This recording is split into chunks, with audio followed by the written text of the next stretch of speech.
Káàbọ̀ sórí ètò wa, ètò yín ẹwà èdè Yorùbá.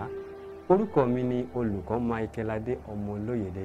Àmọ́ ká tó tẹ̀síwájú, ẹ jẹ́ kí n fìbà fẹ́ni tí bá yẹ fún ọba mi Èdùmàrè, ọlá bàbá tí mọ́mọ́ mi yan, ọlá bàtà tí mọ́dọ̀ mi ṣàn, ẹ̀yin ní jọ̀jọ́ àgbò tí mágbò mi níyì. Bàbá ẹ ṣé mo dúpẹ́ tẹ́ mú wa wà láyé rere lónìí. Lónìí òwe Yorùbá tá ó máa gbéyẹ̀wò sọ wípé ohun tá ń wá lọ ṣòkòtò ó wà lápò ṣòkòtò wa.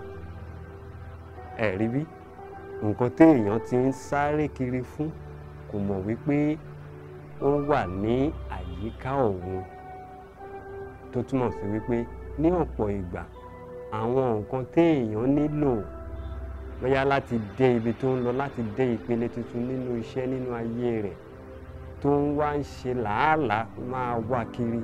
Ní ọ̀pọ̀ ìgbà tá a bá wò ó dáadáa, àyíká wa ló máa ń wà. Kákan gbàdúrà kí Elédùà kó ṣí wa lójú ká rí ohun náà, ohun tá à ń wá lọ ṣòkòtò ó wà lápò ṣòkòtò. A ò ní dààmú ká tó sọnù. Àdúrà mi nìyẹn sí wa. A ò ní rí jù báyìí lọ lónìí lórí ẹwà èdè Yorùbá. Títí a ó tún máa fi pàdé lọ́jọ́ míì ọjọ́ rẹ̀. Ó dàbọ̀.